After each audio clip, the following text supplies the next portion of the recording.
People always come up with creative ways to break a tie in a contest. The lengths one city is going to for deciding their next council member. And changes for one paper mill are no longer happening. Why the company says they're keeping with their current operations. Plus, we will get the chance to study the Mississippi River a little closer, how a new boat is designed to help with that.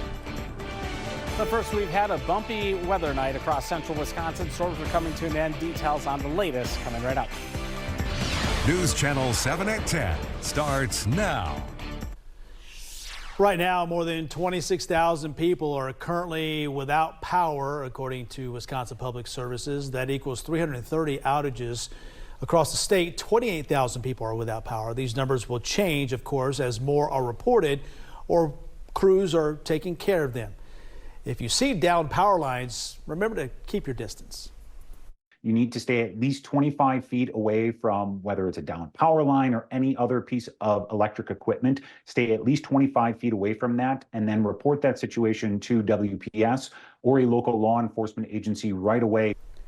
If the power is out for a long period of time, check with your local municipality about shelters or other resources that may be available to you. All right, to talk about this bumpy night, as you put it, we have meteorologist Chad Franzen. Yeah, Chad, you and Mark were wall to wall for most of the night, keeping us abreast on what's happening. What are you tracking right now? You know, the last of the thunderstorm activity finally exiting the region. Still left over in its wake is still some rainfall and some occasional lightning. So still some concerns out there, but for the most part, it's a lot quieter now than just a few hours ago, as the heavier rain has now exited most of northeastern Wisconsin. But keep in mind, this has been on top of an inch or two of rainfall from just this morning, and then we had another 2 or 3 inches move through. So there are going to be some areas with higher water going into the rest of tonight and into tomorrow morning.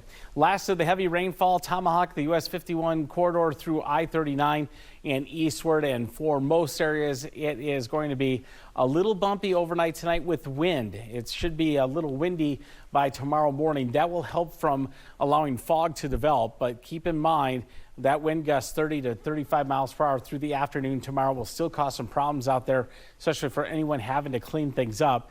Our highs tomorrow only in the middle 60s. Going into the rest of the week, more chances for showers and storms going into the holiday weekend. More on that with Weather Every 7 coming up. Car dealerships often get hit hard during storms like this. News Channel 7's Nolan Beaumont is live in the Stevens Point area. Yeah, Nolan, you spoke with the dealership this evening. When did they begin preparations? Well, guys, Len Dudas Motors in Stevens Point, they began moving their cars on display outside, move them inside their garage, you know, to keep them nice and safe. Of course, they did that in the early afternoon back when things were back and forth. It's an instance that they're certainly familiar with. However, it takes a team to get that job done. Len Dudas Motors General Manager Todd Okray says they bring in over 70 vehicles and jam them together in their service shop. It's not an easy procedure, with some cars still remaining outside, but with an old company motto, it's keeping them going. Mike Dudas always told us, prepare for the worst, pray for the best. We all get our hands on. We try to get it done early so no one's hanging around late. But the sales guys are helping, the lube techs are helping, the service writers, and everybody just wants to get in there and do their part. Like many other dealerships, Len Dudas Motors is keeping their fingers crossed in some pretty crazy instances. One year they had their 70-foot flagpole bend with strong winds, and then another instance they had their Len Dudas Motors sign right outside their place shatter. And like them, many other businesses at you at home, we're hoping that none of that repeats and you stay safe as well. Reporting live from Stevens Point, Nolan Beaumont, News Channel 7.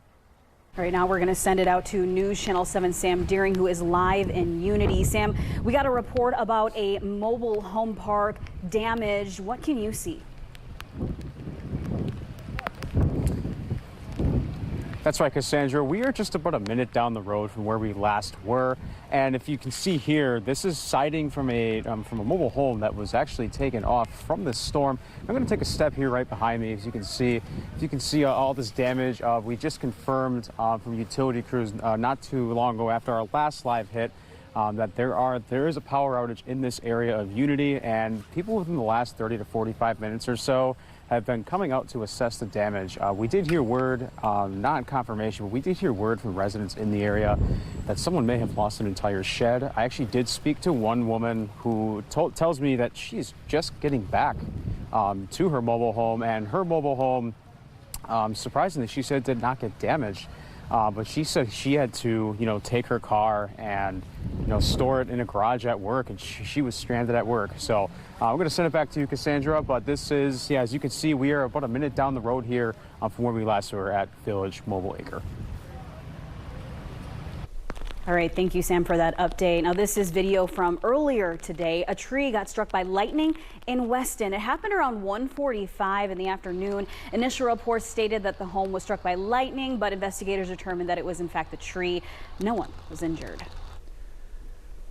Well, remember, you can always download our First Alert Weather app to stay up to date on the latest storms as they come in and out of your area. You can also use the First Alert Weather app to send us photos and videos, because as much as we try to, we can't always be everywhere at once. So make sure to download that for your future storms. Keep up to date on the weather, and that will do you a whole lot of good to do that. Chad? That's the biggest thing. Thank you to everybody for sending stuff in, especially do it when it is safe to do so. Still some lightning out there for tonight, but for most areas, this will wind down pretty quickly in the overnight period tonight. Heavy rain still across the Northwoods toward Anago and also toward Shawano. We're still showing the velocity mode here with some of the gustier winds exiting northeastern Wisconsin. And behind this system, it'll get a little windy heading into the day tomorrow. Right now, I won't rule out a little bit of fog developing as temperatures hold in the 50s, and we'll be looking at some skies clearing going into the overnight period. More with Weather Every 7 coming up. Two men from Marathon County are facing charges from a recent drug bust. John Walker is facing 4 charges, including maintaining a drug trafficking place. Jonathan Stanky is facing 3 charges. Investigators say Walker sold meth to an undercover officer on 2 occasions. Both men were arrested earlier this month outside a motel. Walker remains in jail on a $150,000 cash bond. Stanky remains in custody on a $100,000 bond. UW-La Crosse's new state-of-the-art research vessel is on the water. The research vessel Prairie Springs is designed to sample water and sediment and map river features with sonar technology. A nearly $500,000 gift from a donor made it all possible. The director of the River Studies program at UW-La Crosse says having a vessel like the Prairie Springs gives UWL advantages other schools don't have. A manure spill in southwestern Wisconsin, which resulted in a fish kill for more than a mile. According to the DNR, an angler reported the fish kill in Moore Creek in Monroe County Saturday. That's about 50 minutes east of La Crosse. The DNR traced the kill to a manure spill at a dairy farm just east of the creek. They say the farm's manure transfer system failed. The spill affected just over a mile of the creek. DNR officials say they couldn't estimate how much manure was spilled. A paper mill in Michigan's Upper Peninsula announced this morning they are not moving forward with a $1 billion conversion. Billerud's president and CEO says after considering several alternatives, the changes weren't feasible. The renovation would have changed the mill's production from graphic paper to carton board. The carton board is made in Billerud's European mills. The state of Michigan approved up to $200 million in state funding for that project. It's very reasonable to assume that this grant or the discussions we've had in Michigan State is off the table. He says the current equipment at the Escanaba mill does not require a massive investment to continue operating. Billerud took over the facility 2 years ago. 2 political candidates running for a West Virginia City Council seat are finding themselves tied with 109 votes each after last week's primary election. Now, they're going to determine the tiebreaker with a deck of cards. How it will work is all of the cards will be shuffled and placed face down. Each candidate will pick their card and flip it over. Whoever has the highest card will win the election. The city's mayor reiterates it's legal and a fun way to pick a city council member. The final decision will be made on May 30th when both candidates will pick a card to see who has the winning campaign. One person will think that it's not fun. That's right. The U.S. is trying to get aid into Gaza to help the Palestinians, while Pentagon leaders feel like they may have hit a roadblock.